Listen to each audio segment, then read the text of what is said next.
খরচে আর চায়ের কাপের সব মেজারমেন্ট করে কিন্তু খুব সহজেই এইরকম একটা নরম পারফেক্ট কেক বানিয়ে নিতে পারবেন। তো কেক বানানোর জন্য দেখুন আমি এখানে চায়ের কাপ আমি ব্যবহার করেছি, যেটা নর্মাল কাপে 1 কাপ নিয়েছি সুজি আর 1 কাপ নিয়েছি এখানে ময়দা। এখানে আপনারা চাইলে 1 কাপ কিন্তু আটা দিয়েও করতে পারেন। আর নিয়েছি 1 কাপ চিনি, আর এখানে কিন্তু 1 কাপের অল্প একটু খানি নিয়েছি আমি তেল। আর এটা ফ্লেভারের জন্য আমি নিয়েছি ভ্যানিলা এসেন্স। এটা একদমই অপশনাল। আমি যেহেতু বাজারের মতো কেকটা বানাবো তার জন্য একটু এসেন্স দিয়েছি একটুখানি টুটি ফুটি। ঘরে আপনাদের যা কিছু ড্রাই ফ্রুট থাকতে পারে, একটুখানি খেজুর বা কিশমিশ, কাজু, পিস্তা, যা কোনো কিছু, তো আমার ঘরে যা ছিল সেইগুলোই দিয়েছি। আর তাছাড়া লাগছে একটু বেকিং পাউডার আর লাগবে বেকিং সোডা। আর এখানে আমি নিয়েছি সেই চায়ের কাপ মেপে 1 কাপ মতো দুধ। তো আমি প্রথমে সুজিটা কিন্তু দুধ দিয়ে ভিজিয়ে রেখে দেবো, কারণ সুজিতে দুধটা একটু মানে টেনে নেবে। তো তার জন্য 10 মিনিট মতো আমি এই দুধটা এখন ঢাকা দিয়ে সুজি সমেত রেখে দিচ্ছি। এটা আপনারা একবার বাড়িতে করে দেখবেন, সব কিছু যদি মেজারমেন্ট ঠিক থাকে একদম নরম তুলতুলে হবে।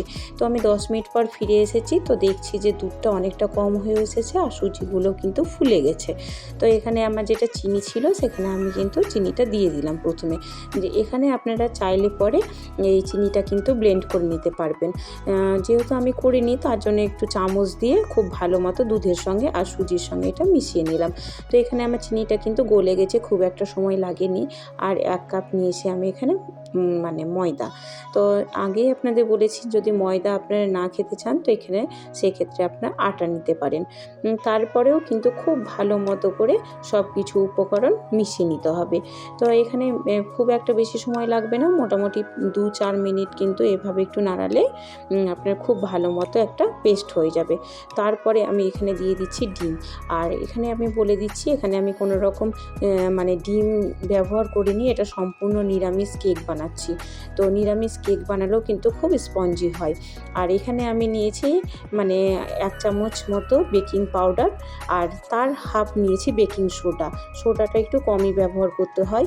তো তারপরে কিন্তু আমি একই দিকে এইভাবে চামচটা ঘুরিয়ে ফিরিয়ে মানে ব্যাটারটা মিশিয়ে নিলাম। তারপরে উপর থেকে দিয়ে দিলাম আমি ভ্যানিলা এসেন্স। এখানে আপনারা এসেন্সটা স্কিপ করেও দিতে পারেন বা এই জায়গায় একটু আপনারা দারচিনি বা এলাচের গুঁড়োও দিতে পারেন, অপূর্ব সুন্দর হয় কিন্তু। আর আমি এখানে 2 হাতা মতো সরিয়ে রাখলাম। তো কেন সরিয়ে রাখলাম সেটা আপনারা দেখতে থাকুন, বুঝতে পেরে যাবেন। তো আমি এখানে টুটি ফুটিগুলো একটু দিয়ে দিলাম, আর বেশি মতোই দিলাম। এটা খাওয়ার সময় যদি মুখে পড়ে না তো খেতে খুব মানে সুন্দর হয়, আর পুরো যেন মনে হয় যেন দোকান থেকেই নিয়ে এসেছি। খুব একটা সময় লাগে না, তো আপনারা অবশ্যই একবার বানিয়ে দেখতে পারেন। তো যেই ব্যাটারটা আমি তুলে রেখেছিলাম সেখানে কিন্তু আমি একটা ডিজাইন বানাবো বলে কোকো পাউডার দিয়ে আমি এটা একটু মিক্স করে নিলাম। আর এখানে বলে রাখি আপনাদের যদি কোকো পাউডার ঘরে না থাকে তো যে 10 টাকা দামের ক্যাডবেরি চকলেটগুলো হয় সেই চকলেটটাও কিন্তু আপনারা মেল্ট করে দিতে পারেন, খুব সুন্দর হবে। তো এখানে আমি কিন্তু ভালো মতো মোল্ডটা তেল মানে লাগিয়ে নিয়েছি, তবে ছাড়াতে খুব সুবিধা হবে। তারপরে উপরে ব্যাটারটা দিয়ে হাফ মতো ব্যাটার দিয়েছি, আর যেটা আমি কোকো পাউডার দিয়ে করেছি সেটাও আমি কিন্তু একটা লেয়ার বানালাম। তারপরে যে বাকি মানে কেকের পেস্টটা ছিল সেটাও কিন্তু উপর দিয়ে দিলাম। তো এখানে কিন্তু আমি একটা ডিজাইন বানাচ্ছি, এই ডিজাইনটা বানালে দেখতে ভালো লাগছে মানে তার জন্যই আর কি বানিয়েছি।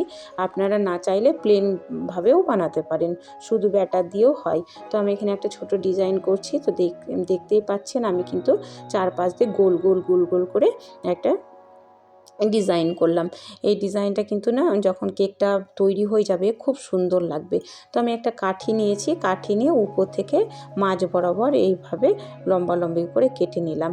এই ডিজাইনটা মানে দেখতে যতটা কঠিন মনে হচ্ছে কিন্তু বানানো একদমই সহজ। তো এই কেকটা যখন তখন গরম গরম চায়ের সঙ্গে খেতে বা আমাদের উঠকো যখনই খিদে পায় তো তখন কিন্তু ঘরে কিছু মানে থাকলে ভালো হয়। তো এরকম কিন্তু বানিয়ে রাখতে পারেন। তাছাড়াও বাচ্চাদের টিফিনের জন্যও দিতে পারবেন। তো এখানে আমি গ্যাসটা কিন্তু মানে আগেই আমি 5 মিনিট ফুল ফ্লেমে ঢেকে রেখে দিয়েছিলাম। তো বেশ কড়াইটা কিন্তু গরম হয়ে গেছে। তারপরে আমি একদম গ্যাসের আঁচটা লো করে দিয়েছি, তারপরে কেকটা বসিয়েছি। ফিরে এসেছি মোটামুটি আমি 30 মিনিট পরে।